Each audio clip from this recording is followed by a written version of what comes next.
Okay, so in this video I'd like to talk about ultrasonic sensors and how they're used with the microbit. Now, an ultrasonic sensor, at its very basic, what it really is it has a transmitter and a receiver. It basically bounces the signal off an object, and by bouncing it back to the sensor itself off the object, it can basically calculate the distance between that object and the sensor. Now, for this example, we are going to be using the HC-SR04 ultrasonic sensor. I would say this is the most common ultrasonic sensor on the market at the minute. The reason for that is it has a 5 volts operating voltage, which works really well with the Raspberry Pi as well as an Arduino.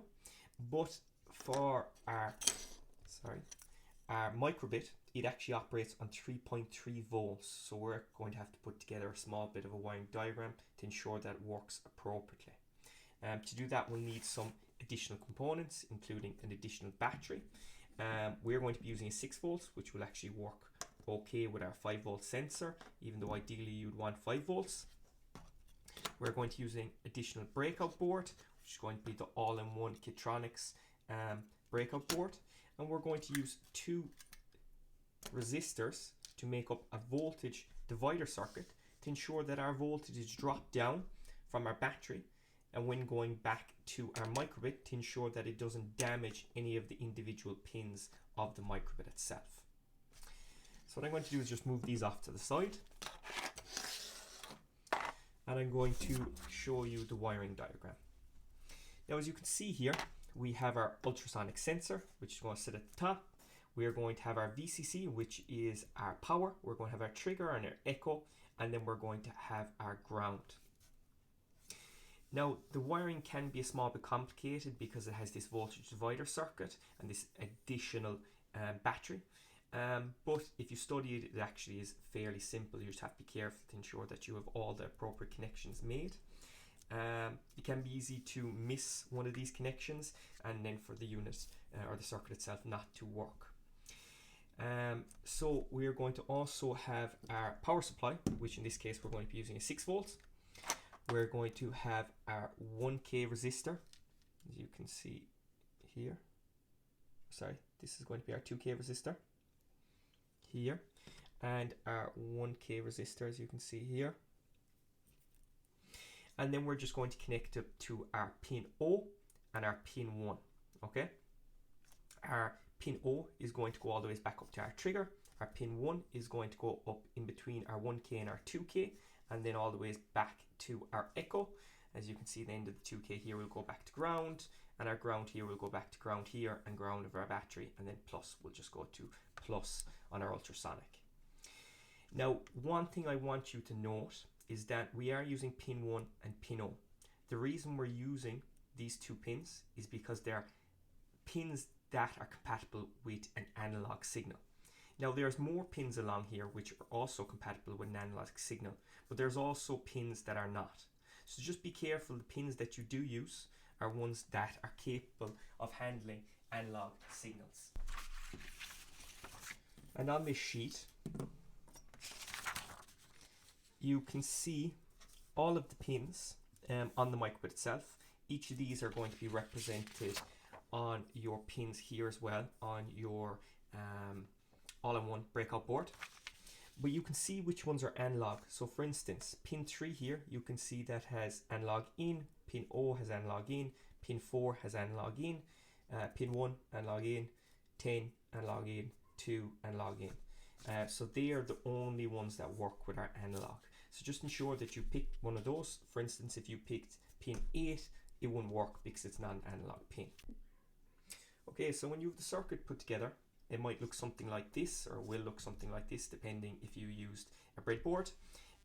If you don't have a breadboard, it's absolutely fine. You can just solder the different wires together, and that will work perfect as well.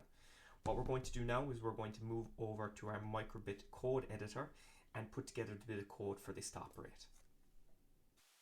Okay, so now that we're on our microbit code editor, we can start by deleting this on start block. All we're going to need is our forever one for this example.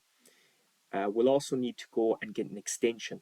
The extension we're going to be using will help us add additional blocks for our ultrasonic. So if we go into extensions, we'll see the most common ones pop up here first. So we will not need to search for this particular block because it's fairly commonly used. If you travel down about 5 or 6 of them, you'll find this sonar extension. You can click on that, and it should give us this additional tab here, this sonar tab, and we have that additional block now added. Now, before we use this block, what we'll need to do is we'll need to go into our variables, and we'll need to make a variable which is distance. So I'll just type that in. And once we have that variable, we can set distance to, we can drop it in there, and we can go back to our sonar tab and get our sonar block, and we can put in our different values that we should have in here. So our trigger, which will relate back to the pin that we've used on our microbit itself, was pin 0, so we can leave that in pin 0. Our echo should be pin 1, so we'll put that to pin 1. And our units will change that to centimeters because we're dealing with the metric system here in Europe. If you're in America, you can use your inches. What we're also going to do is we want not only for the microbit to be able to tell the distance in centimeters that the object is away from the ultrasonic, we also want to be able to tell ourselves. So we'll use our 5x5 matrix on the microbit to display the number in centimeters of what the ultrasonic sees. So we'll go into our basics, we'll go to show number, which will use our 5x5 matrix on our microbit itself.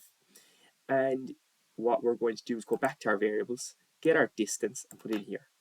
So whatever our distance finds, it's going to display it on the matrix. But we also want to ensure that the sensor has enough time to get an accurate reading so that it's not rushing through this process or this bit of the code.